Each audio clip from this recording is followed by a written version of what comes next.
Hey D, Yeah, Jason.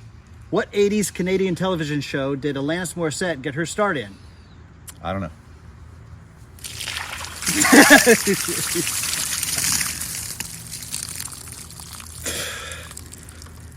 Let me guess. You can't do that on television? That's right. Don't worry, that'll come out with a little water.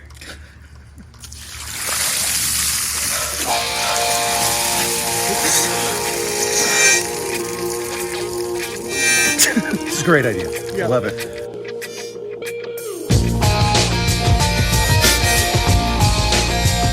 You don't have any notes? Do I stress you out? Your sweater's on backwards and inside out? Almost. I thought I'd do it to complete the joke, but that would have been weird. Have to change clothes in front of all of our guests. Welcome back, everybody, to the Surely You Can't Be Serious podcast. Wait, before you get into this, Okay, because okay. I don't want you to give away what we're talking about. Of course, if somebody clicked on it, they already know, I mean, but... you can see the background on the screen, right? All right, well, I got a trivia question for you regardless. Okay, all right. Is it Alanis Morissette? The answer is yes, it is. Okay. Pull the envelope up here. Ooh, is it perfect? You ought to know. Just hang on a second. All right. Give me the top, we'll say top 6 selling albums of the 1990s. The top 6. Okay. Nirvana, never mind. No, that's not. No, not on there. Pearl Jam 10. No. Use Your Illusion 1 and 2. No. Metallica Black Album. Yes, number 6. Oh, Hela. What? We've actually covered that one. We have. Well, we covered all of those that I That's just true. discussed. That's true. But, We know, have. But none of those. Soundgarden. No. No. No. Red Hot Chili Peppers. No. Okay. Mom Rock. What? Mom Rock. Mom Rock is the answer to the question? I mean, you know. Like, so you're telling me, well, I've just gotten number 6, so the top 5 albums are all Mom Rock? Yeah. Madonna? Madonna's number 10. Holy with the crap. Immaculate Collection. I think that was her greatest hits. Okay. Celine Dion. Celine Dion has the number 4 and number 5 slot. Both. Okay. She was raking in the 1990s. I'm going to go on a limb and say Alanis Morissette, Jagged Little Pill. Jagged Little Pill is number 3. 33 million copies sold. Okay. By the way, while you're yeah. tossing this around in your head, Yeah. the top 10 Yes. for the 90s, Yeah. all over 30 million copies sold. We'll never see that again in our lifetime. Just so that we're clear on what we're saying, Alanis Morissette, Jagged Little Pill was the number 3 best-selling album of the 90s. Yes, that's correct. Wow. Okay. So I remember how annoying Ironic was at some point. I love the song now, but you heard it so much. So I'm trying to think. Ace of Base tell me it's not Ace of Base. Not Ace of Base. Thank goodness. Not Ace of Base. Nope. Yes. Oh yeah. All right. Number 1, The Bodyguard is number 1. The Okay, most, 45 million Oh, copies. it's so crazy. And so number 2, is it more Mom Rock? Is number 2 a Mom Rock? Definitely Mom Rock. Is it one? Is it No Doubt or Jewel? It can't It's- be no. one of those. No. I don't know. Does your mom feel like a woman? Oh, Shania Twain. Shut up. Shania Twain, number 2. Wow. Mutt Lange. Shania Twain had the Number 2. not Garth Brooks. Garth Brooks out of the top 10. Wow. That is crazy. Yeah. That is crazy. Your top 10 rounded out by Michael Jackson, Dangerous, Yeah. and 2 Backstreet Boys albums. Well, I can tell you that of all of the top 5, there's only one that I'm super excited to talk about today, and that's Alanis Morissette, Jagged Little Pill. Guys, I haven't been this pumped to talk about an album in a long time. Don't get me wrong, I love all of her albums, but this one is near and dear to my heart. I saw her in concert. I think maybe early 97. Really? I think it was, yeah. Where was that? It was down in Dallas. Actually, It couldn't have been early because we were sitting outside on the lawn and it wasn't freezing. So She must was have been on her way up, huh? Yeah. It would have been 97 because I was in Tulsa by then. I was going to tell this story when we cover the song, but I'll just say it. Ironic, it was so overplayed at that point that I was just like, oh, please don't even play it. And she did At the concert? At the concert, really. Yeah, no, I knew that wasn't going to happen. But here's what happened. She said, the song starts and she said, "and old," and that's all she said. And the entire, 5, 6, 7,000 people that were there sang the entire rest of the song. She just held her microphone out and everybody else sang it. She did not sing another word. And I will tell you, hairs on my arms and the back of my neck were standing up for the entire song. And now, because of that moment, that experience, it's one of my favorites. I love it, man. I love it. This album is so improbable of being in the top 10. It's crazy. It's a glorified demo album. It's really similar to the Collective Soul, Shine, hints, allegations, and things left unsaid. Yeah. It was meant to be a demo. All they wanted to do was sell enough copies to get her another album. Yeah. Yep. And so I really think we need to go ahead and dive in, just because these songs are all so good and there's so much to say about her and each one of the songs. But I will just tell you, as an intro to this song, they talked to all of the major record labels after they had this demo tape that you're talking about. And then they talked to all of the minor record labels, and everyone said, no, thank you. Now, she spent 20 sessions with Glen Ballard, who is her co-writer on this thing. Yeah. 20 sessions, 20 songs. Record company passes on all of them. She leaves, and they give up, basically. She leaves. He thinks, I'm never going to see this girl again. Goes home, goes to Canada, spends Christmas, comes back. He's like, she's super skinny, super pale. She walks in, and her sweater's on backwards and inside out. And everything changed at that moment. So that takes us into song number 1. Song number 1 is called All I Really Want.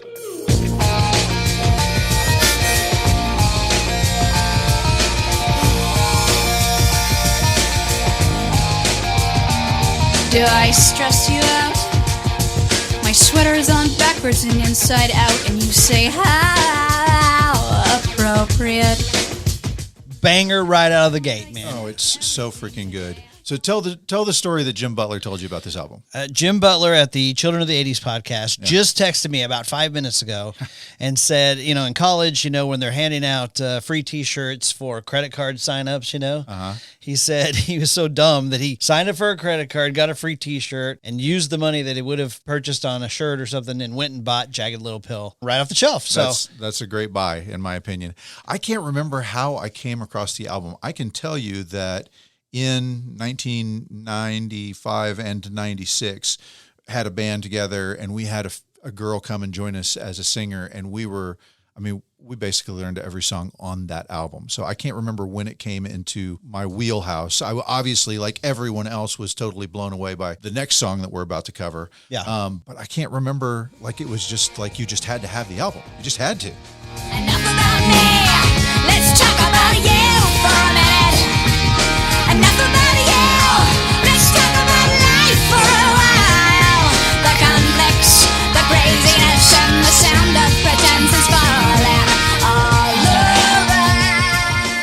you had to be like Def Dave levels of like head under the rocks to not know all the songs on this album, right? I mean, it was just part of life. Everybody knew these songs. All love to you, Def Dave, but yes, you did go hide in a cave. You've told us as much. Yes. So before we go any further, okay, this album was released June 13th, 1995. Yep. Sold 33 million copies. It won 5 Grammy Awards, was nominated for 9. Here are the awards that it won, okay? It won Album of the Year, Best Rock Album, Best Female Rock Performance, Best Rock Song, and Best Long-Form Music Video. Right. Okay? Glen Ballard is the producer of this album. Yeah. I'm sure you want to tell the story how they met and how they started writing songs. They wanted to write 1 song a day, but he's not nobody, okay? And I sent you this list of songs that he wrote. This is crazy. Right? I know. Keep Okay. going. Yeah. So he wrote Hold On by Wilson Phillips, Yep. which is a big hit from the 1990s. Right. Well, I mean, Yeah. let's not. I mean, as long as we're talking about Def Dave, might as well talk about his favorite band's kids. Yep. Keep going. He wrote Pink by Aerosmith. Oh, that's a great one. Yeah. Yeah. He wrote Man in the Mirror by Michael Jackson. Oh, your favorite song. I can't love tell you that how song. wrong you are about that one, but I it's love still it. just impressive. Yes. And he wrote, wait for it,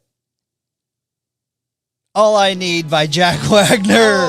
It shows up again. How is Jack Wagner woven through every piece of fabric of every story that we seem to tell on this It's podcast? incredible. It's nuts. And so he met her, and I think the line he like is reading her music, right? And the line that he sees is, "Do you hear the sound of pretenses falling?" And he was like, "How do you not want to write with a girl who writes like this?" And Right. she was 19 years old. 19. It's incredible. Yeah. Now, I don't know if you know this or not, but she was on a Canadian television show that I loved as a kid. Oh, boy. The kid's my worst enemy. Came in here today, the city health inspector. That's too bad, Barthy. Did you give him a burger from across the street to get him off your back? No, I did not.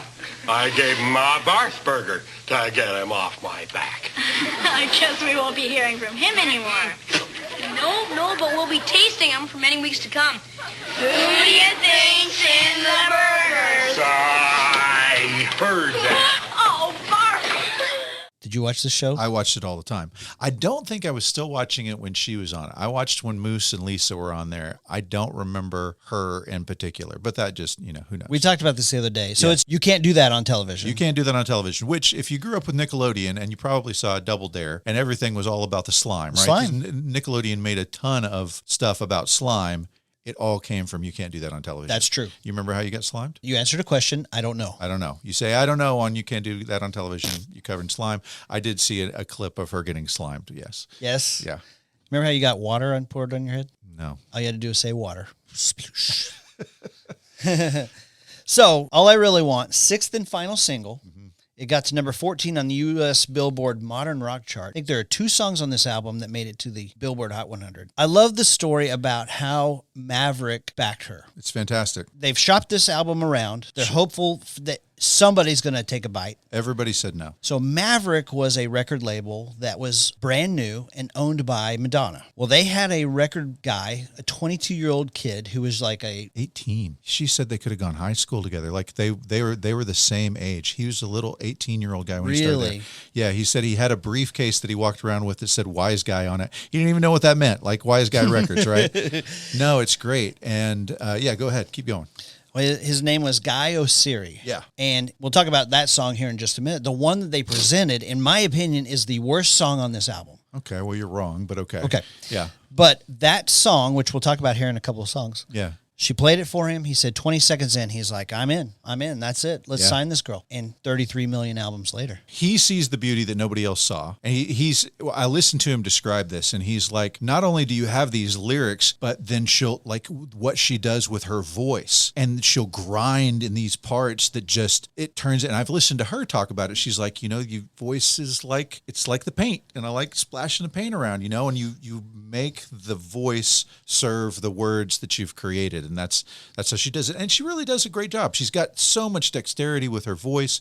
She's got these wonderful lyrics. So, of course, she meets Madonna later. This is Madonna's label or whatever. And right before she meets Madonna, like right before she gets to the meeting, she gets held up at gunpoint. Alanis Morissette gets held up at gunpoint. Okay. So like when she's like comes from being held up into the record label to meet Madonna for the first time. And so they're telling Madonna, and she's like overhearing this in the hall. They're like, okay, well, she might be a little like nervous. She just got held up at gunpoint. And Madonna's like, oh, I wish I had been held up at gunpoint. That's such a great story. Oh my gosh. Yeah. That's hilarious. Yeah. You know that when she was held up, she was willing to give the guy anything, but she had some of the demos in her backpack for Jagged Little Pill. Oh. She's like, I was willing to give them my purse, my wallet, all of my money. She's like, but I really, really did not want to give them what was in my backpack. Right. They take that, and we don't have the album we got today. It's crazy. All they wanted was her purse, basically, and that was it. Oh my gosh. Yeah. By the way, I don't know if you ever had to read Great Expectations. Might have had to read it. I don't think that I did read it though. Right there with you. But there's a character from Great Expectations mentioned in this song, Okay. Estella. Yes. That's deep level of rock If writing. you listen to her speak, her vocabulary is so strong, so very strong, and she uses it with ease. It's not like when She's some people you see very use smart. big words, and you're like, oh, you've been waiting to use that word. No, she's just throwing them out there in her daily conversation. She's incredibly intelligent. Very, very intelligent person. Poet. Yeah. Okay. So if, Def Dave, you've only heard one song on this whole album, it's going to be this song right here. If getting your car keyed and your tires slashed were a song, this is it. Yeah. I want you to know that I'm happy for you. I wish nothing but the best for you both. I know the version of me. Is she perverted like me? Would she go down on you in a theater? Does she speak eloquently? And So he's got one question for you. Yo. Are you thinking of me when you her? I scratched my nails down someone else's back. I hope you feel it. Oh, this angry. There's this image of girls when they get broken up with that, they're going to go sit in their PJs and eat ice cream. Yeah. And she blows that out of the effing water with this song. I think she gave voice to a lot of women at this time. Yeah.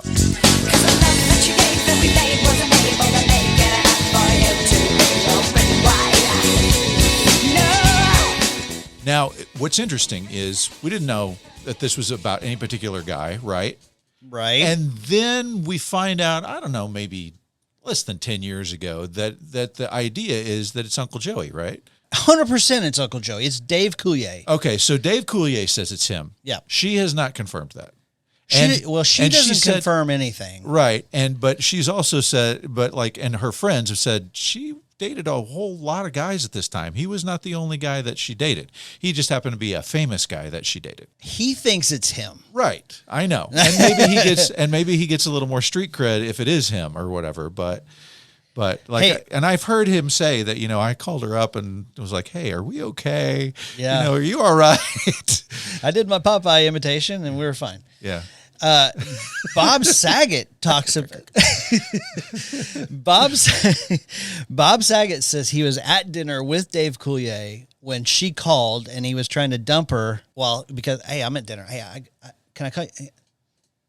She was bugging him in the middle of dinner. Well, I hate to bug you in the middle of dinner. So yeah. So here's the story, okay? Yeah. So Dave Coulier was 32, 33. She's 17, That ain't okay. right? He's playing at a celebrity hockey event and she's singing the national anthem. Okay. That's how they begin to hang out and right. date Yeah. and more than date. In a theater. Have you seen that meme where it's like, do not sit behind these two if you go to a movie theater? Oh, gross. All right, so this song won the Grammy for Best Rock Song, Best Female Rock Vocal, and of course, it's a major part of why it won Album of the Year. This was the reason I bought the album. When I heard this song, I was like, this song freaking rocks. She's a badass. She's cool. I got to have this. But this lost Song of the Year to a song that we've talked about. Okay. Any ideas? This is 95. 90, I think it was 96, the 96 Grammys, whatever. Okay. But it was a song from 95? Yep. And Okay. I think I said at the time that it mesmerized me, the song. The song mesmerized you. Yeah. And is this a guy song or is this another mom rock song? It's sung by a guy, but it's more for the women. Is it Seal? Yep. You got I it. did Good job, man. Kiss from a Rose. Kiss yeah, from a Rose. I Good just job. had to think. I did the Jason Colvin method of what was I doing at this time? And yeah. There you go. That's right. Okay. Go check out our What the Heck Happened Batman and Robin episode. Yeah. One good thing out of that, right? So Dave Coulier is driving in his car in LA one day. And he's like, hey, here's a song by Alanis. I know, I used to date this girl. And he's listened to it. And he's like, oh no. Yeah. He calls his buddy. He's like, I think I really hurt this girl. Yeah. And his buddy said, well, no crap. You were 32 and she was 17. Right. This song rocks. I love it. It's the best song on the album. It's the reason why I bought the album. I can't disagree with you, honestly. I may have other songs that I'd like to listen to more from time to time, but this one is the steady, hands down winner. Yeah. VH1 ranked this song as the number 12th best song of the 90s. Wow. Okay, so you have a couple of freaking all-stars on this song. You've got Flea from Red Hot Chili Peppers. Yeah. And Dave Navarro from Jane's Addiction and Red Hot Chili Peppers. Yeah, that's right. Which is interesting because number one, obviously, you've got this video. You remember the video. She's out in the desert in the suitcase and all Death that. Valley. And then there's this part where she's playing with the band, and it's all very fuzzy. So I think that this was her touring band that she was playing with in this video. Right. I'm not 100% sure. But that's different than the guys who actually played on it, okay? And so I'm just going to tell you real quick, the guys that she had in her band, number one, you had Jesse Tobias playing guitar and singing background vocals, and you had Nick Lachey, guy from London. And like the album is already huge at the point that they're auditioning people to be the band for them to go on tour to support the album, right? And so they're going through this audition process. Everybody gets sent the 3 songs you got to know. And Taylor Hawkins listens to You Ought to Know, and he's like, well, this is going to be huge. Yeah. Yeah. And so he said, this is the 4th member of the band, Chris Chaney, the bass player. He's like, I was already in the band at this point, right? Chris was a mistake. Like he comes back, like they call him back in. Alanis calls him back in, right? And when he gets there, she looks over at Taylor and she's like, I called the wrong guy. I called the wrong guy. And Chris Chaney was a jazz bassist. Like he hadn't been in the Seattle scene. He didn't know these songs. And so they had called him back. So it was kind of like, well, yeah, I guess he's good enough. And so Taylor Hawkins says, hey man, here's Soundgarden. Here's Nirvana. Here's Pearl Jam. And here's Jane's Addiction. This is what, go learn this stuff so that you can be aware of what's been going on for the last 5 years. Wow. Then ironically, once they're done with their tour, Chris Chaney becomes the bass player for Jane's Addiction. Really? Yes. That's really good. Yeah. But sorry, I interrupted myself. How did Dave Navarro and Flea become a part of this song for this young girl who's got... So here's the deal. Yeah. So Maverick had a relationship with a producer named Jimmy Boyle. Okay. Jimmy Boyle had worked with the Red Hot Chili Peppers. Ah. And so he's like, then you know what, this song, we need to rock this thing up. Uh-huh. And at the time, I heard her talk about the writing process. 1 song a day. She said the paper hadn't even dried on the ink. Like she's just writing stuff down. She's trying to make it into a song. Next day she gets up, she listens to it. She doesn't even remember it. Right. She gets in, she records the vocals. They send the vocal track with, some, Glen Ballard playing the guitar or drums whatever, yeah. and just stuff. So they send it to Dave Navarro and Flea. They add the rock element to it. Okay. And they take the vocals. They're like, wow, the vocals were great. It's all this Yeah. emotion and anger and bitterness, frustration. And they added the rock, and that's how you get a massive hit. Till you die, but you're still alive, and I'm here to remind you of the mess you left when you went away. It's not fair to deny me of the cross I bear that you did to me. You ought to know. I just want to drop one more thing. Yeah. This was one of the only 2 songs that charted on the Hot 100. It hit number 6 on the Hot 100. Whoa. Only 2 songs on this album hit the Hot 100? Yes. Only 2? Yes. That's crazy. Here's the thing. It's kind of a distinction because you have You Ought to Know and You Learn as a back to back. Right. That combination hits number 6 in 1996, early 96. Okay. And then there's one other one. Right. And I think everybody's going to know what that is. Yeah. Right. We'll get to it. Yeah. All right. Next song on the album. Song number 3. Song's called Perfect. Sometimes it's never quite enough. If you're flawless, then you're in my life. So this is the song that they play for Guy Osiri, the young That's guy right. from Maverick Records that turns him on in the first 20 seconds, right? Yes. And then 30 seconds in, he's discovering even more stuff that he's like, this is going to be amazing. Yeah. And so here's the story with that meeting that Okay. they had with him. Okay. So they get a call. They've been trying to get all these record labels, whatever, and somebody's like, you need to go talk to this guy, right? And so they try to get a meeting with him. Nothing happens, and then all of a sudden they get a call, and they're like, hey, he's ready. Come meet with him. And Alanis is like, well, we're in the middle of writing songs right now, so no, we're good. And they're like, no, go meet him right now. And so they literally, she and Glenn walk into his office. She's wearing workout clothes. Yeah. She's like, she's not made up. Not that she ever really was that made up, but she's just as basic as you can get as you walk in. And he's like, oh, I thought this was a band, whatever. And so once they put the tape in and start this song playing, he realizes there's magic about to happen. So he's 20 seconds in. He hears this song. This is the one that they bring to him. And I told you, I think it's the worst song on the album. You're totally wrong. No. This is so great because this is like, I haven't had to struggle with this as much as a bunch of people have, but I have so many friends, and usually it is the females that suffer from this idea of you've got to be perfect all the time, right? You gotta hide what's imperfect. You gotta fix what you can. Never let them see those imperfections, and it's just this constant struggle of always having to be on all of the time. And this is just this wonderful, wonderful outpouring of your heart about this is hard. Like it's not fair that I have to be like this. I'm glad that you love it. Yeah.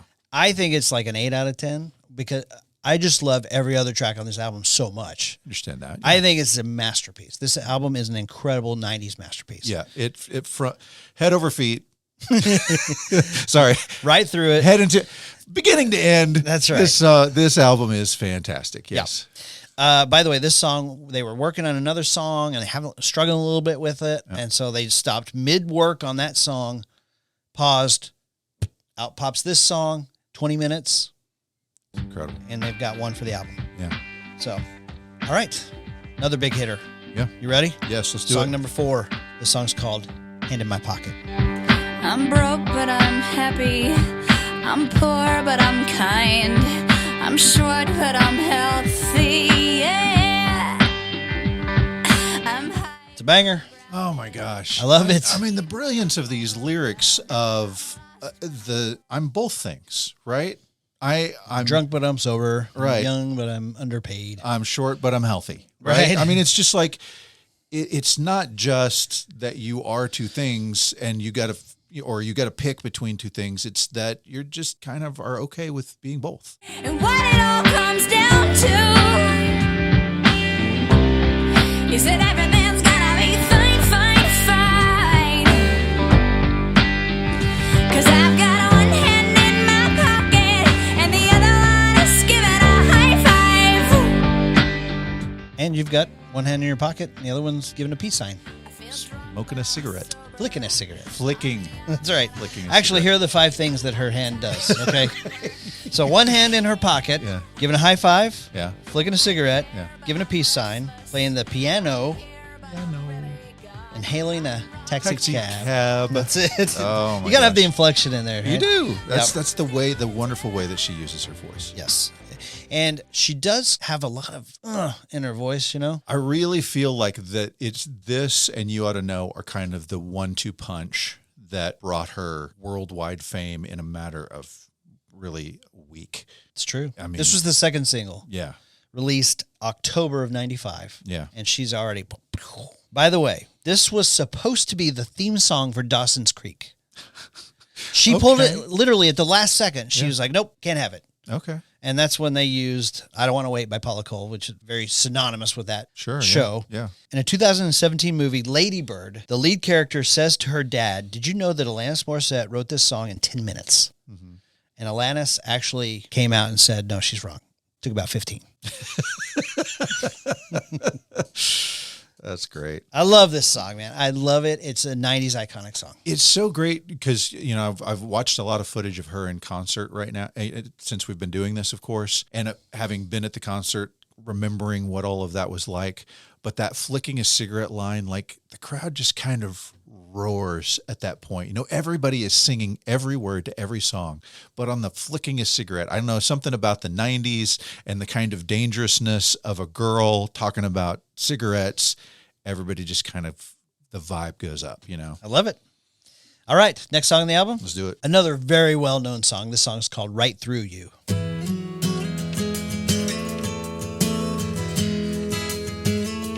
Wait a minute, man. You mispronounced my name. Big memory for me is we covered this song, and I loved playing this song. When you hit that chorus and you start jamming out, oh my gosh, it's so good. And of course, the wine dined 69 me but didn't hear a damn word I said is one of the best lines in all of rock and roll music. I love it, man. I think this is the sequel to You Ought to Know. Oh, for sure. You Maybe got- even the prequel.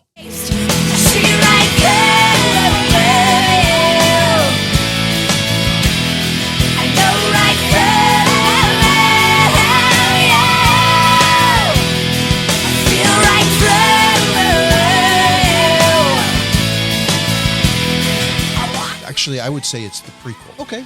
So you mentioned earlier that she had a recording contract in Canada, right? Yes. With MCA in Canada, and had a gold record, which in Canada that meant you sold 50,000. So not super impressive Right. for us on this side of the border, but Yeah. But hey, nothing, right? That's not nothing. She had been on You Can't Do That on television. She had started singing and writing her own songs, and she was a pop star in Canada. Right. And I mean, she's pretty and loves to dance and has the right moves and can write the good songs.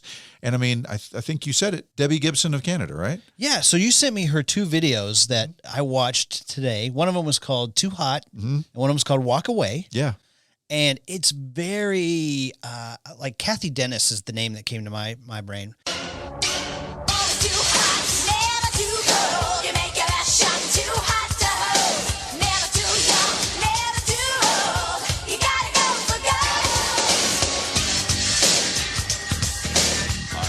And it's dance pop. It's Tiffany. It's Tiffany. Yeah. It's Debbie Gibson. Yeah, I mean, Right. Yeah. I mean, she's dancing around in a jeans jacket and a crop top and hanging out with a bunch of cute guys. It's all that stuff from the mall pop stuff that we had back in the late 80s and early 90s, including Matt LeBlanc of Friends. Right. Yeah.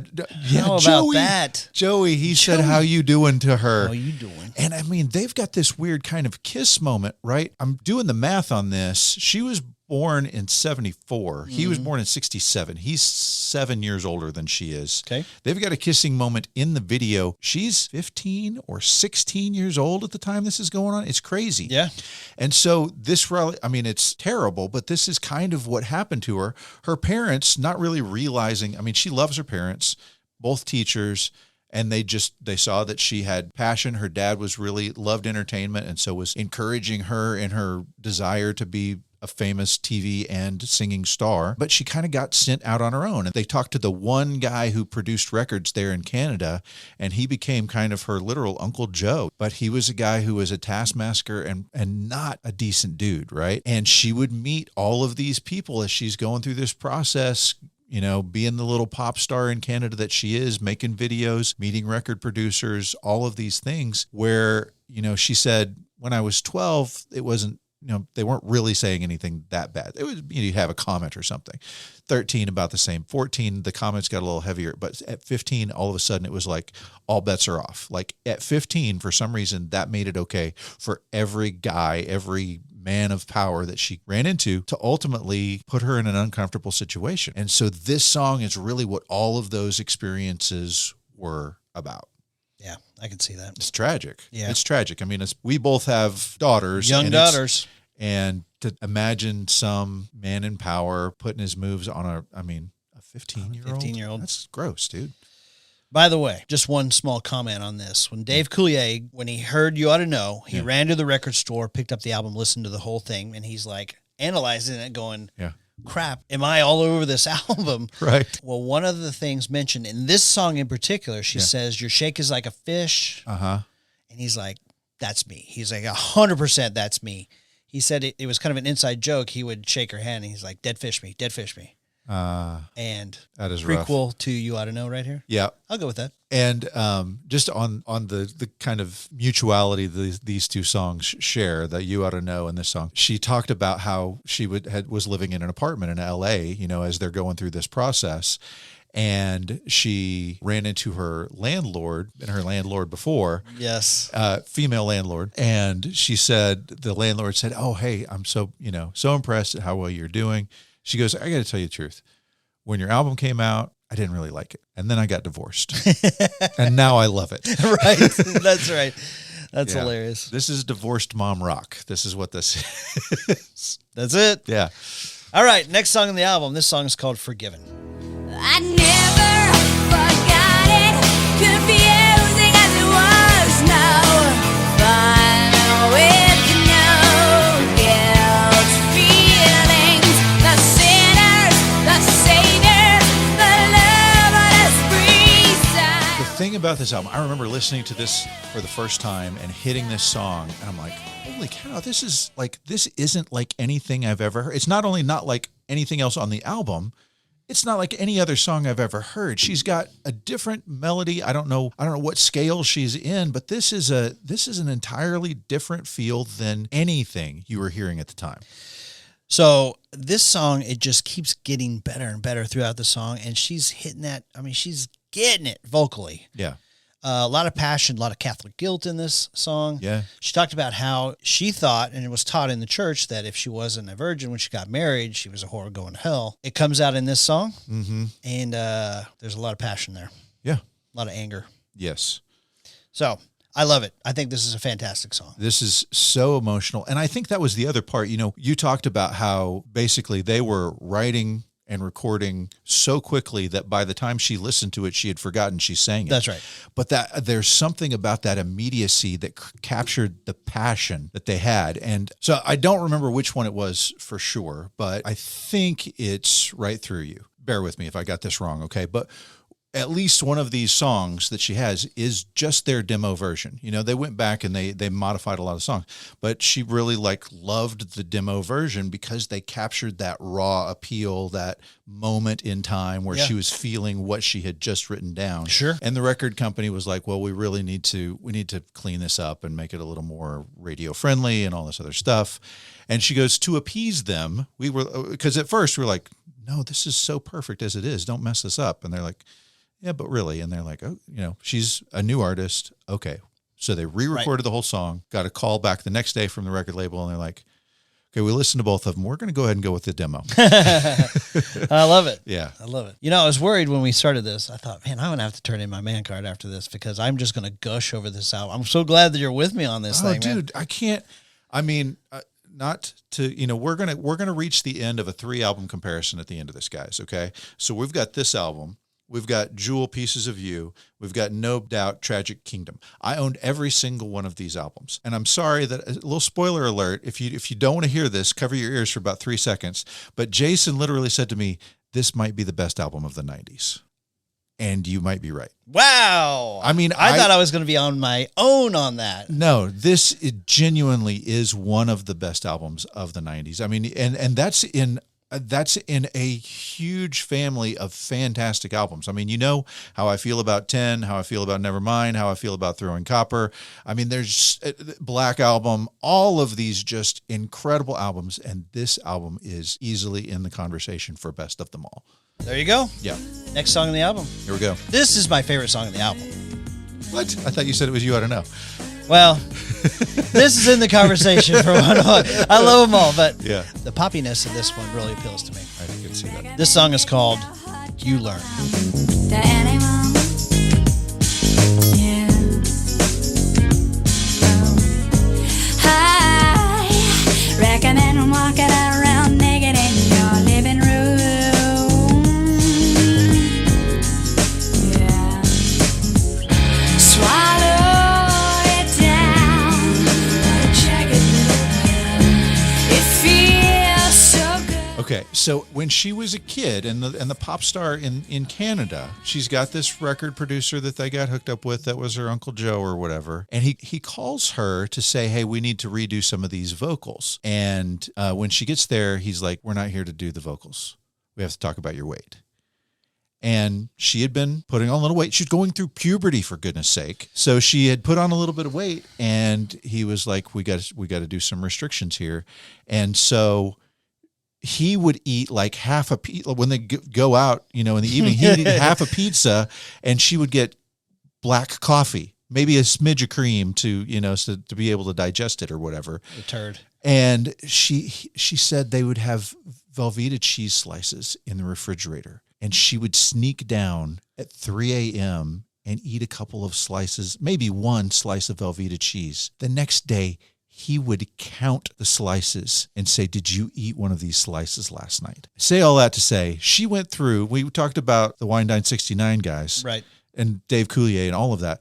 She went through some really, really bad stuff. But as you pointed out, had she not gone through all of that, we probably wouldn't have this album. We would not have this album. And that's what this song is about. You live, you learn, you love, you learn, you cry, you learn, you lose, you learn, you bleed, you learn, you scream. I love it. This is about, I recommend getting your heart trampled on by anyone because you live and you learn. There you go. You take all of these horrible things and you grow from them. Yeah. Geez, this is a 19-year-old girl bringing the knowledge and wisdom. I'm just, incredible. By the way, if you've listened to this song ever in your entire life, you know that the title of the album comes from this song. Mm-hmm. Swallow It Down, What a Jagged Little Pill. It feels so good. Swimming in your stomach. Right. Yep.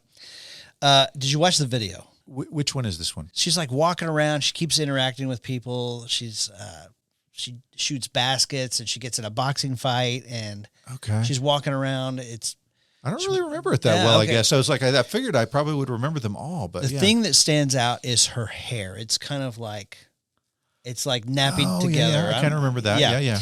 So it looks like she's doing back walkovers, like a gymnast move and shooting baskets. It's a fun video. It's a fun song. Yeah. And there is a breakdown in the middle of this song where she's just making noise with her voice. Yeah.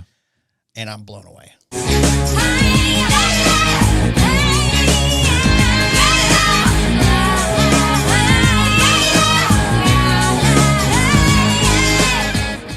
love it. Nice. This was the most successful single in Canada in 1996. Okay. And it was the fourth single released in the U.S. It's a great song. Didn't chart on the Hot 100. Are you kidding me? I can't believe that only 2 of these songs charted on the Hot 100. What's going on? It doesn't make any sense. I read some stuff about the release of singles and stuff like that. You were talking to me about that, about how they didn't really release individual singles, and I was looking at it, I'm like, I can see the album, but I think maybe what it is that they didn't release the singles in the US.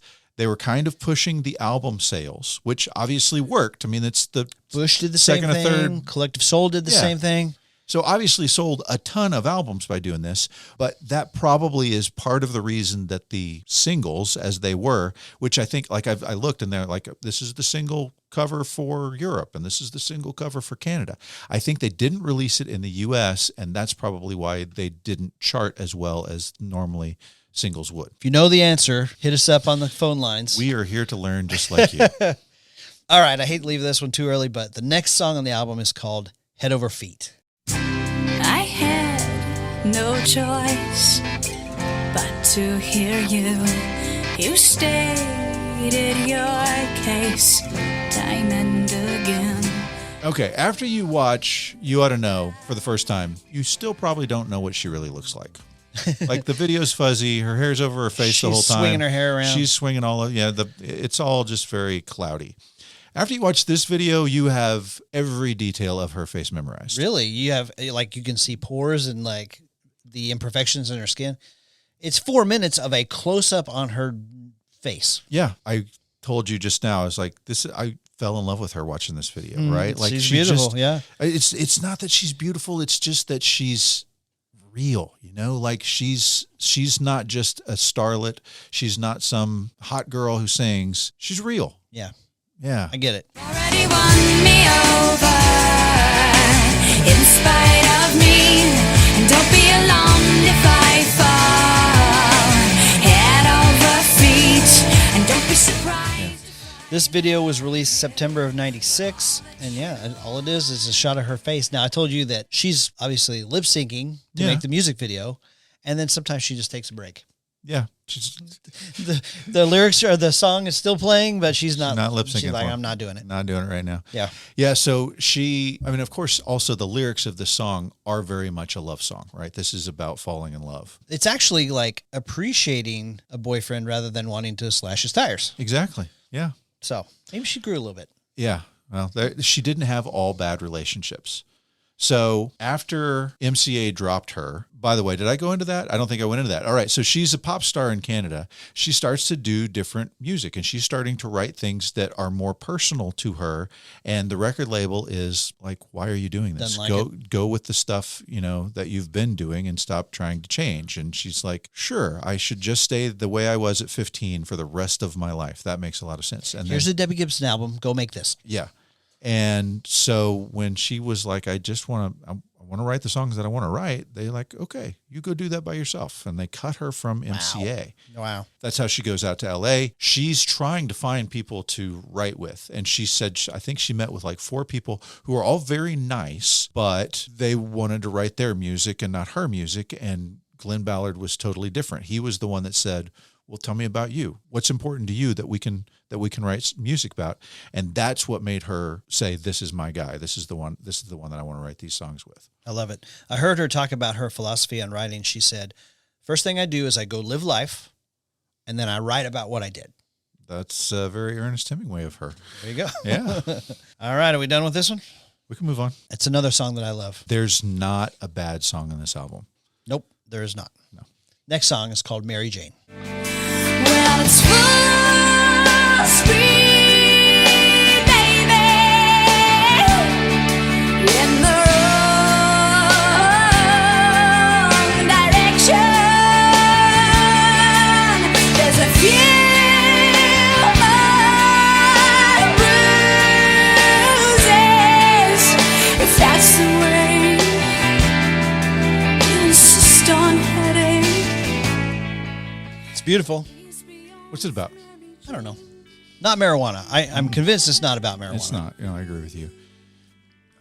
They call the little shoes Mary Janes, that the little girls wear. Okay. And I feel like this is just it's a conversation with her former self. I'd go with that. Yeah. Beaumont Tench, the guy who plays with Tom Petty. I'm probably saying his name wrong. I know he played keys on this song. Oh, yeah. Didn't charge her. She took him out to dinner. 33 million copies. That's great. All right. Next song, another absolute 90s iconic song. Iconic. It's a little bit iconic. It is. Don't you think? Don't you think? A little bit too iconic. And yes, I really do think. All right. This song is called Ironic. It's a death row pardon, 2 minutes too late. And isn't it ironic? Don't you think? It's like rain on your wedding day. It's a free ride when you've already paid.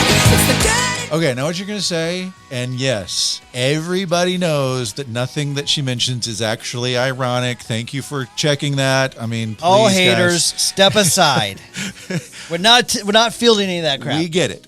They are unfortunate, tragic, even in certain circumstances, not ironic, except that the Oxford Dictionary literally changed the definition of the word ironic. How about that? Because of this song. How about that? Which is fair. This song was everywhere. And people generally, how many times have you said, well, it's ironic? And then you probably didn't think about it. But if you had, you'd be, no, it's not ironic. It's tragic. It's terrible. It's awful. It's not ironic, but that's okay. It's really about the words, And when they asked her about this, she's like, I thought maybe 100 people would hear this song. So I wasn't really thinking about it that much. That's right. Right. And they told her, they were like, this album, if we sell 150,000 copies, maybe 175,000, we'll be doing great. All we want to do is get another album. And all that, and when she heard that, she was like, gosh, that's a lot of people.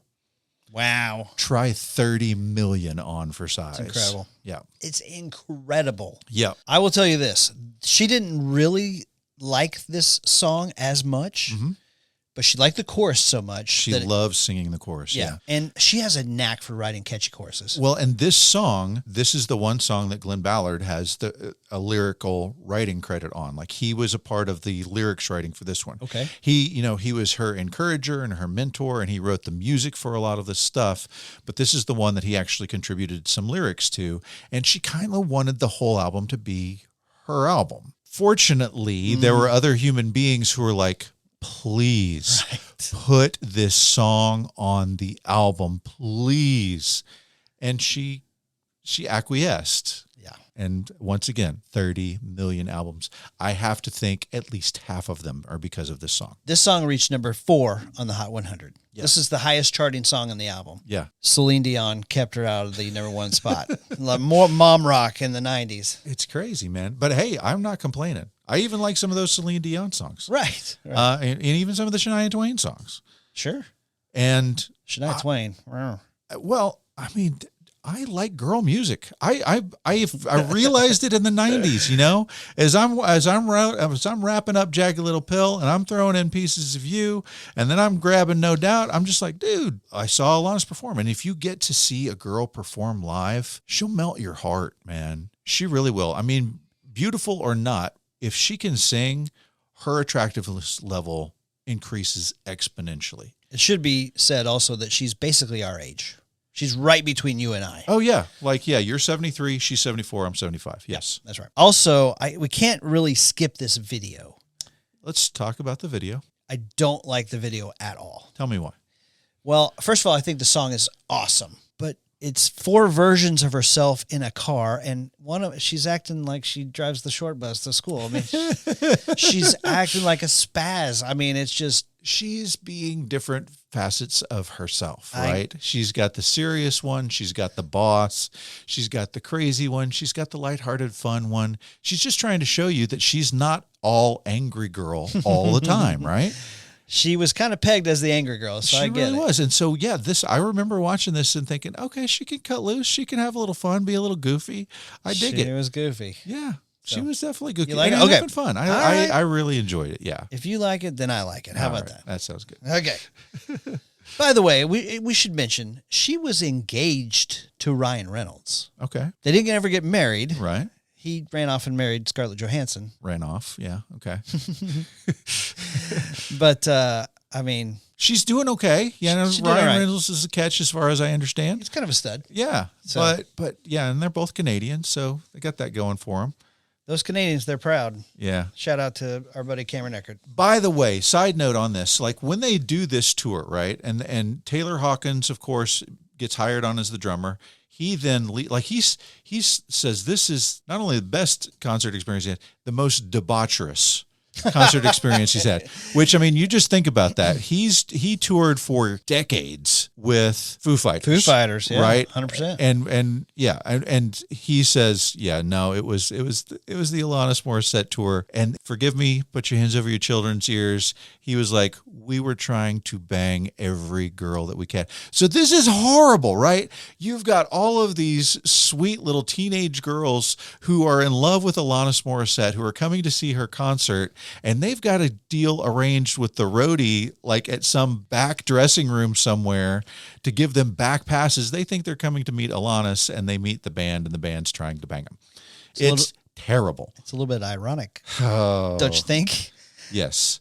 And they felt, and I don't know how bad he feels about it, but he was like, it's terrible. What we were She doing. got mad. Yeah, he was like, I felt disrespectful to her, and she was like, yeah, it was disrespectful to me, and she was really mad. But then she was like, what am I going to do? Find 5 more guys who are going to do the same thing but not play as good as these guys? And she laughed about it. You know, she's got a sense of humor, even about the incredibly inappropriate and tragic stuff that her band was doing. All right, next song on the album. This song is called Not the Doctor. I don't wanna be the filler if the void is solely yours. I don't wanna be your glass of single malt whiskey hidden in the bottom drawer. And I don't wanna be a bandage if the wound is not mine. Lend me some fresh air. So this is another one that wasn't like super well known worldwide, but that we covered in the band with that girl that I had singing with us, and I loved it. It's just another facet of the very variety of things that she was singing about, of like, I'm tired of being your crutch all the time, man. I mean, like, grow a pair. Like, stop coming to me with every single problem, right? I'm not the doctor. Right. By the way, this is like a low-key favorite for me on this album. I love it. I love it too. The chorus is great. It's catchy. Visiting hours and nights.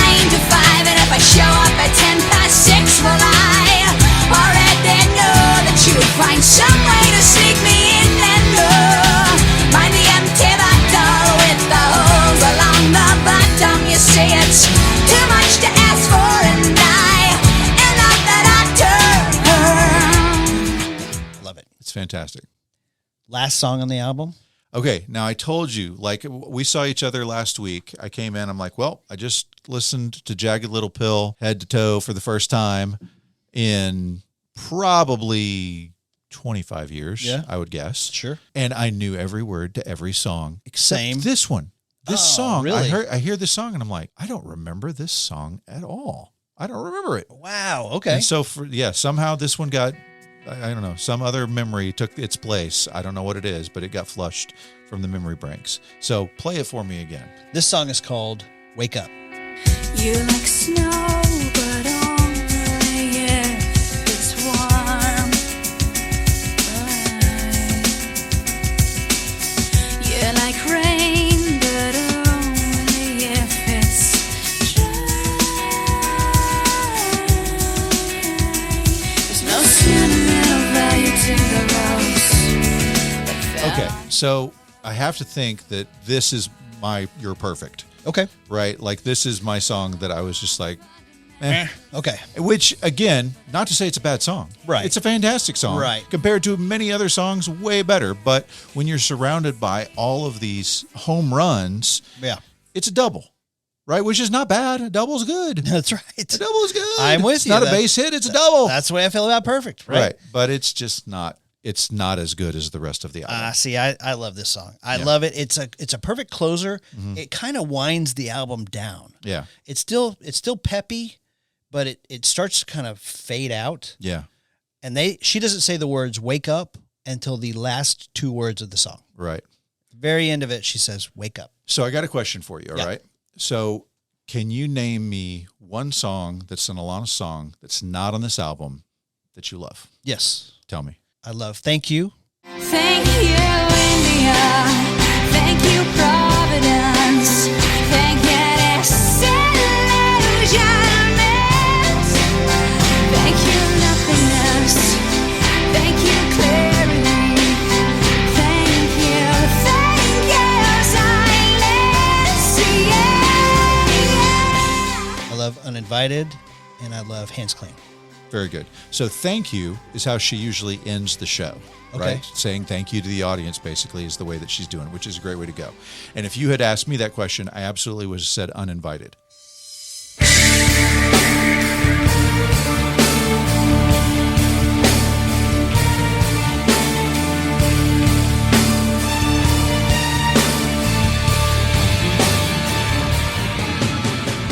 When I BMI'd the City of Angels soundtrack. Yeah. And that song, I mean, I was just blown away at how good Uninvited was. And she said she saw a rough cut of the movie, went home to her piano, wrote it in 10 minutes, right? And it's so freaking good. But I need to say this. Like, she was a 19-year-old girl. She meets this guy who is going to lift her up instead of crawling on her back, right? And she writes 20 songs with him, and they come out with this album, right? Yeah. And get turned down by everyone. Right. And then once they do have an audience, she's showing up in workout clothes with this one other guy, right? Who, albeit he has written some big hits in the past, right? You All I described need, those, let's right? go. And so she goes from that. They take You Ought to Know to K-Rock. And they're like, hey, we've got this new girl. We would like you to listen to her CD. And I remember to listen to the DJ talk about this. She's like, every time we listen to a song for the first time, we put it on 10. Like, we're cranking it, baby. Yeah. She said, we listened to this song and our eyes were bugging out. I mean, are you thinking of me when you F her? Would she go down on you in a movie theater? It's not about those things, but those will make your eyes pop. But it's just the fact that she's this girl who's this angry, jaded lover song. They are like, you don't need to sell us on this at all. They immediately take the CD from the listening room to the DJ and say, play this now. Wow. Whatever you were about to play, put it aside, play this now. They play it and the phone lines start lighting up. That's so cool, man. So she's literally gone from nothing. Like Glenn didn't get paid. He hung out with her for nothing. She is a girl in an apartment, and now they're playing her on K-Rock, and now she's on MTV, and now she has a band that she has to put together to do a tour. And within a year, she's selling millions of records. She's touring the world. She's like these guys who they just thought, okay, we're going to be a supporting band for this new girl. Like their first show that they did together was just a little like show at the Maverick record label, right? Right. They had to practice together for a while to get the songs down. And this is the first time they've ever performed as a group. And within the year, they are selling out stadiums. It's truly an amazing story. You talk about Absolutely. an overnight success. Yeah. Like, yeah, she was a big pop star in Canada first, and without those experiences, you don't get this album. But she literally went from nothing to everything in no time. It was a nuclear bomb. Is it fair to say Kurt Cobain was the male voice of the 90s and Alanis Morissette was the female voice of the 90s? As far as the jaded, disenfranchised teenage crowd goes, 100%. I don't think Shania Twain's carrying the torch like she is. She is pop. Yep. Yep. Okay, guys, I hope you enjoyed this one. Come back next week. Are we talking about Jewel next or No Doubt? Jewel. All right, we're talking about Jewel, Pieces of You next. We'll follow that up with No Doubt, Tragic Kingdom. And at the end of all that, we will give you our ranking 1, 2, and 3, gold, silver, and bronze. Which of these albums is the best down? So thank you, guys. Appreciate you. Thanks, guys. We'll see you next time.